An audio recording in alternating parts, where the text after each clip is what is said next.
transporturi a Universității Politehnică a Timișoara și mulțumesc în mod special pentru că și-a schimbat tot programul pentru a veni astăzi aici. Așadar, mulțumiri suplimentare domnului profesor. Poftiți! Aveți posibilitatea să vorbiți de acolo sau? Profesorii mie nu-mi place să stau la catedră, mie îmi place să mă duc de pe studenți, pentru că nu citesc de pe un slide sau de pe ceva notițele respective. Am niște lucruri care sunt afișate și pe marginea lor și mai ales pe marginea experienței pe care am dobândit-o de o grămadă de ani. Sunt în Universitatea din 1991, am afacere din 2000, deci între astea două am lucrat la Centrul de Consultanță Român-American pentru Dezvoltarea Inițiativei Private, cam știu ce înseamnă inițiativă privată în Timișoara, în județul Timiș și în vestul României. Astăzi vreau să vă spun câteva lucruri despre ce înseamnă antreprenoriatul, ce înseamnă meseria, m-am legat de ambele, și ce bine ar fi să fii antreprenor să-și faci meseria ta, care este cel mai bun lucru. În multe statistici, din multe statistici, este faptul că românii nu prea știu să fie antreprenori. Adică nu prea știu să înceapă să-și gestioneze și să-și gestioneze o afacere. Oare de ce? De ce credeți dumneavoastră că românii nu își deschid afaceri? Deci eu cred că dacă întrebăm, mulți ar dori să-și deschidă o afacere, dar nu își deschid o afacere. Oare de ce? Care poate să-mi spună? De ce nu își deschid afacerile lor proprii? Nu te ajută nimeni. Te fură statul. Nu te ajută nimeni, te fură statul? Da. De unde știi? Cam. Și știu cum e. A, știți cum e? Bă, acum vreau să spun un lucru. N-au curaj, asta e altă chestie. N-au curaj. Dacă ai curaj, te lași și furat, te lași și înșelat și te duci înainte. Bă, nu știu cum e cu furatul și cu toate chestiile astea. Știu numai că România, de vreo câțiva ani buni, are printre cele mai mici impozite din Uniunea Europeană, din punct de vedere al firmelor. Da? Deci când plătești un 16% impozit pe profit sau plătești 1%, 2%, 3% la cifra de afaceri, da? Și te duci într-o altă țară care plătești 45-50% pe venit, da? E o mică diferență. Dar lumea nu se gândește. Domn profesor, cele mai mici taxe, dar suntem pe primul loc la costul pe forța de muncă. Da, aici sunt de acord. Aici sunt de acord. Aici nu comentez.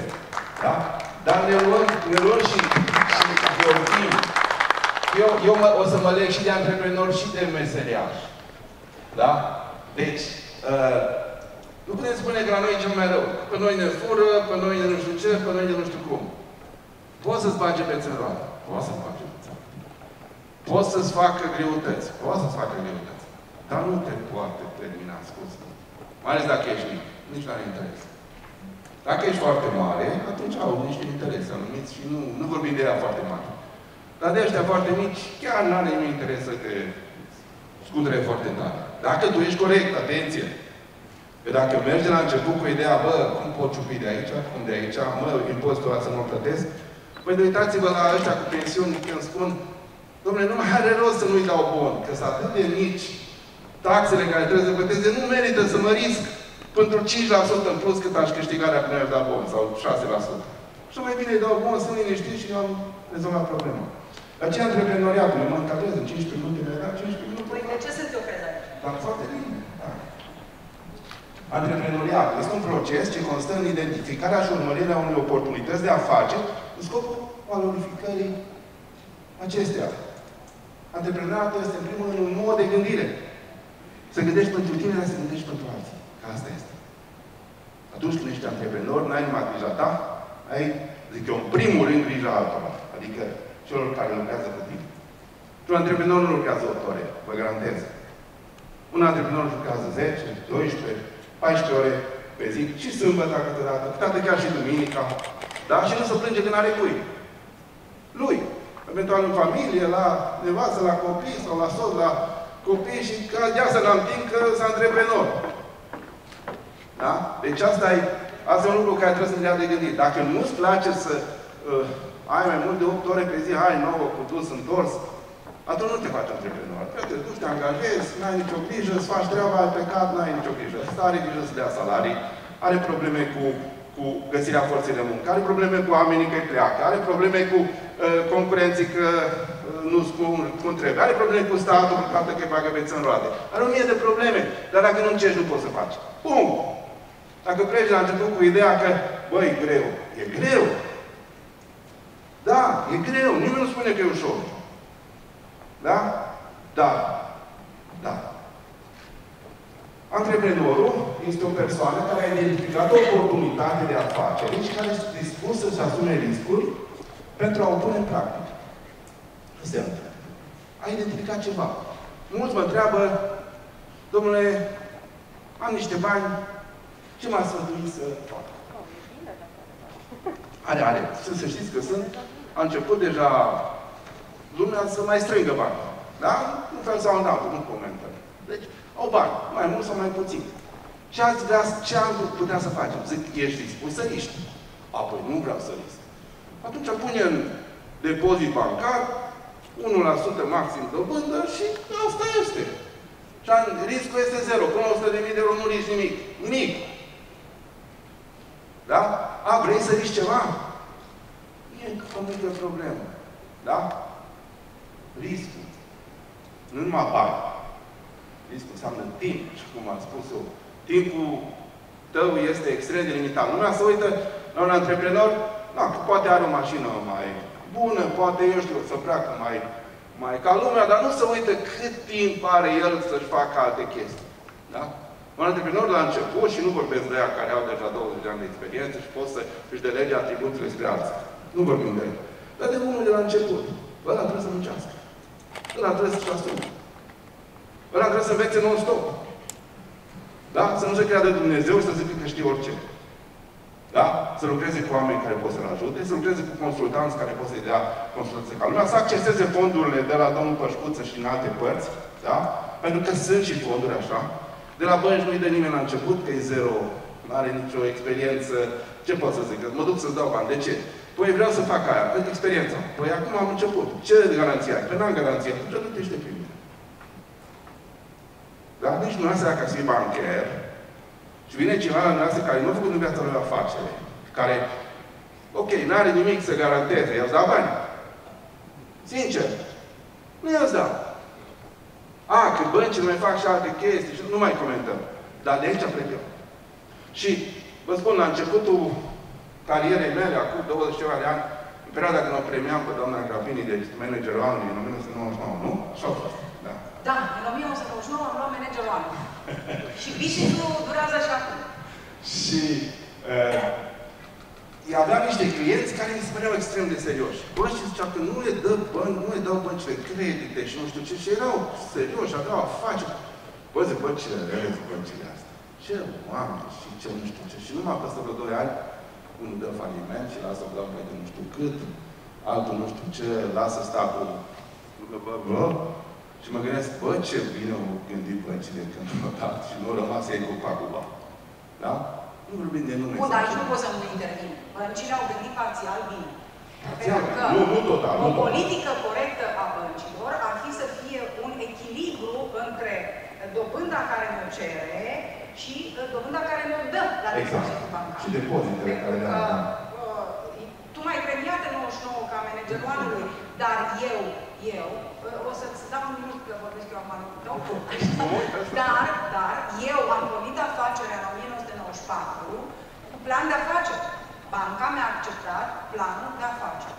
Pentru că am venit cu o experiență de director general la o fabrică de stat, iată, m-a ajutat statul, așa, și cu experiența mea de manager, asta a fost cumva garanția la bancă și planul de afaceri. Și ideea este că cei care vor să pornească, de aia am intervenit, trebuie să aibă un plan de afaceri bun și dacă nu pot să-l facă singur, să apeleze la noi și noi vă facem această asistență de scriere a unui proiect de plan de afaceri pentru a lua acea linie de credit prin care nu mai mergem la bancă, ci o dăm noi, așa cum am spus, Fundația Umanistă.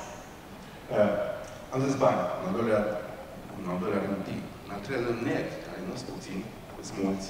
Da? Îți crește tensiunea, ai palpitații, nu poți dormi noaptea și așa mai departe. Să știți, nu e o chestie foarte simplă. Nu e o chestie foarte simplă. Frica de a nu da greș, să știți, și asta e foarte mare frică. Da? Și frica asta se traduce nu numai la antreprenori, dar vă dau un exemplu care pe mine m-a șocat. Merge un coleg de-al meu la Londra, că făcea fiică sa acolo școala și se întâlnește cu o româncă care lucra în Londra. Și stau ei și la o cafea, româncă nu știu, la un serviciu, nu era nu știu ce, era un serviciu normal. Zice, cât rămâi tu pe lună după ce plătești taxe, așa? Păi, nu știu cât, 200 de lire sau 300 de lire. Păi vină la mine și rămâi cu dublu. În Timișoara. Dar ce-s proastă, să mă duc la mine în sat să zic că am lăsat eu Londra pe Timișoara? Da. Așa trebuie să fie. Nu numai cât câștigăm, cu cât rămâne. Foarte important acest lucru. Nu se gândește la taxe, impozite, la grădinița copilului că te uscă, la o grămadă de lucruri. Și acum, cum a spus doamna Gravini, că sunt oameni care au revenit, și eu cunosc că au revenit în Italia după 9 ani și 6 ani de Germania, au venit în România și lucrează în România și stau foarte. În același timp avem italieni care au venit în România și n-au mai plecat, au rămas în România, au familiile lor.